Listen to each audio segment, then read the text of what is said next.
Tracy is a background actor, and Uh-huh. he was just in an episode of what you were on. Uh-huh. That Chicago Med. yeah, Chicago Med. Yeah, and, Yeah. and Max, I just wanted to compliment you on really an outstanding job in your scenes on Chicago Med. Oh, thank you. I thought you were outstanding, and I had the chance to talk last week, with Dan and with the group, and I was really, really inspired by your presence and what a unique role. You're in an iron lung, Yeah, yeah. and your interaction, with Maggie. I always, try to refer to them by their, there's the character name. Yeah. That Yeah. was really just such a great interaction that you had with her, and I was really just kind of blown away by it. I'm really inspired. I've been doing background now for 4 years, and Uh-huh. just to kind of bring you to current, I took my COVID test today because on Monday I have a scene coming up on Chicago PD. And then I also have a 2-day job with Chicago Fire. So next week I'm an actor Monday, Wednesday, Friday. Oh, And well, as you might know, well, they come in. great. Well, I mean, that's a great way to see what it's all about. Yeah, To it's do background work. I mean, some people just get hung up in how can they make another dollar or something, and understandable. But to be able to just really watch all the dynamics and learn what's going on, because then it's mainly about being present. But I really appreciate that. I mean, a really nice connection with her. As a matter of fact, I just had lunch with her husband and his parents. oh, no kidding. She actually lives here in outside of LA. So, and it was just really interesting to to work on what that means to be in an iron lung. It's like, Yeah. this thing is breathing for you. So anyway. Incredible. And it really set an interesting context because, with Chicago Med, it's everything's super current. And then this was a unique way to reach back into history and to realize, and I remember in the scene that you were in, they showed the picture of the entire room of people that were afflicted with polio. And they had like these massive spaces, like field houses full of people, each one of them in an iron lung. And, it really set an interesting historical context that you could have lived all these years in those conditions and have a productive life as a financial planner. And the whole thing with the advice, that was really that was so cool. It was nice writing, huh?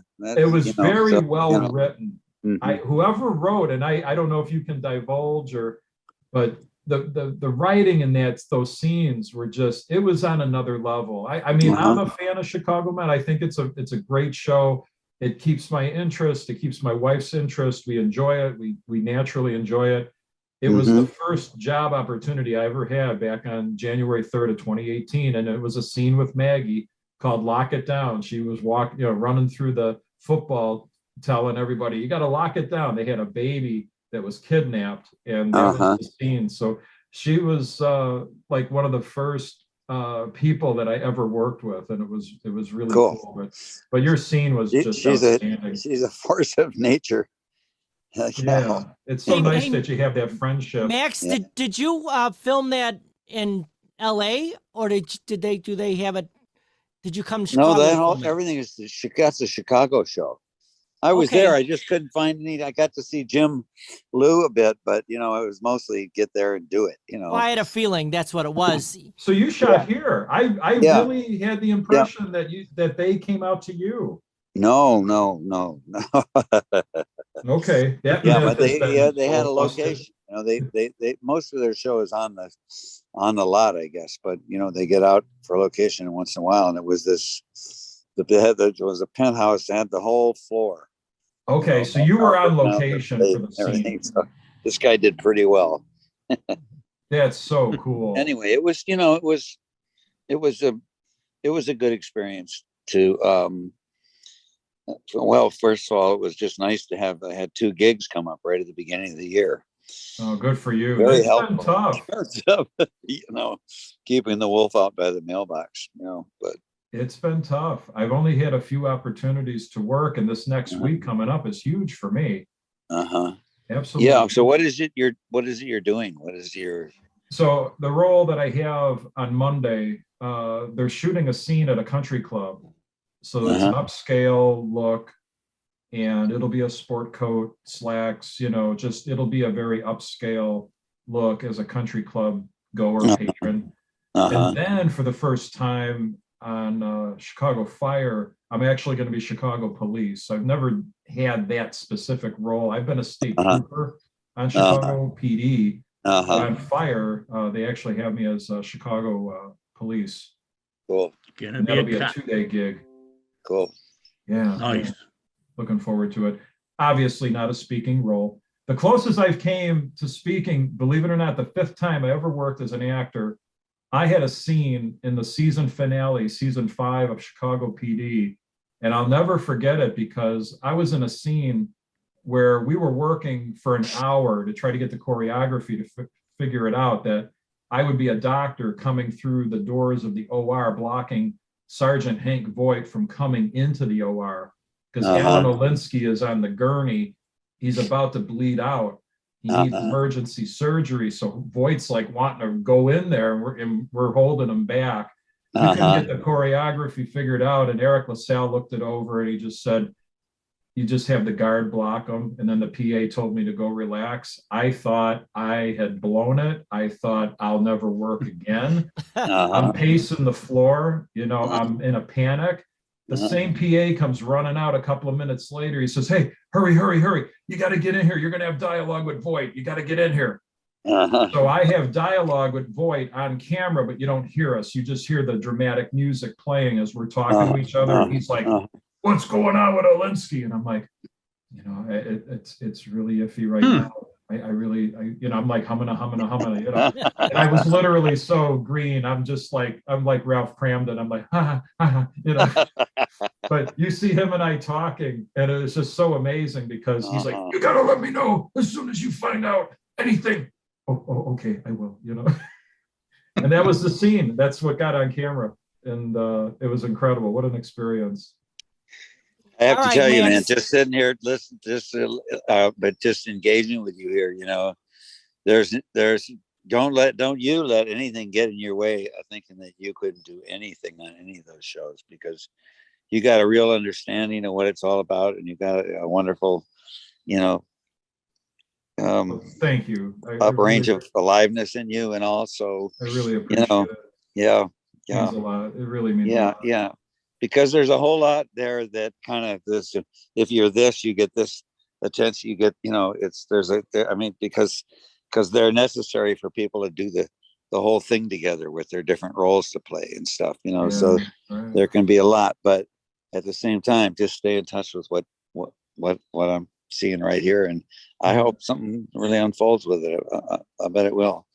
And I appreciate that so much. And, I have the utmost respect for you. I'll tell you too, just in recent times, I've decided, okay, I'm going to DVR Barney Miller, and I'm going to try to revisit the series. And I'll tell you what, I, at a young age, was always impressed. My dad used to watch the show, and, it was an impressive ensemble, and you definitely had an incredible role in that, and a relatable role too. I think for many of us that, you were just a hardworking guy, conscientious, and just kind of raw, and you kind of, I think you represented a position in life that was, unique to a lot of people. And I think maybe in the middle class in particular, you were just a really hardworking guy and real conscientious and caring. And that really came through in that series. That was a great role.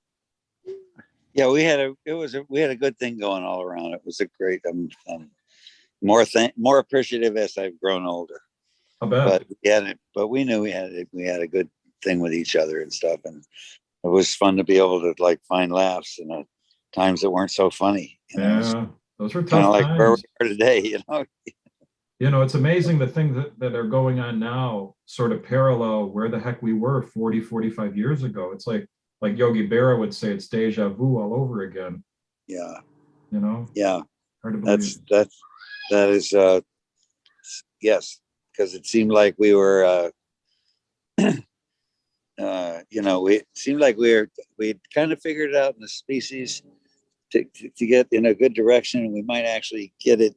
We might actually be, you know, peace at last, sort of somewhere just over the horizon, you know. And then, oh no, I guess we're coming back around again. Yeah, in the words of Michael Corleone, just when you thought I was out there, pulling me back in. Pulling me back in. Yeah. I think more of Jack Nicholson in what was it? With Shirley MacLaine, where she, you know, Terms of Endearment. Terms of Endearment. That was a great movie. She says, I love you. And he goes, he kind of nods, you know, he's leaving, you know, she says, well, aren't you going to say anything? You know, says, yeah. He says, well, I can just give you my stock answer. I love you too, kid. Oh man. All right, you know, so all right, awesome. Max, I know you Anyway. gotta go, so yeah. All the best. thank you so much for coming on. Good to hang. Nice talking to you, Max. Good to hang with you. I'll you know what? I'll send these out to you anytime you want to jump on. Feel free. Please do. I'm probably never going to get to hang the whole. No, and I understand that. But I'd love. I'm glad to know that those circles going on, and I mean, you know what I feel, Dan. So Absolutely. yeah. All right, brother. All right. All right. Talk to you later. All right. Take care.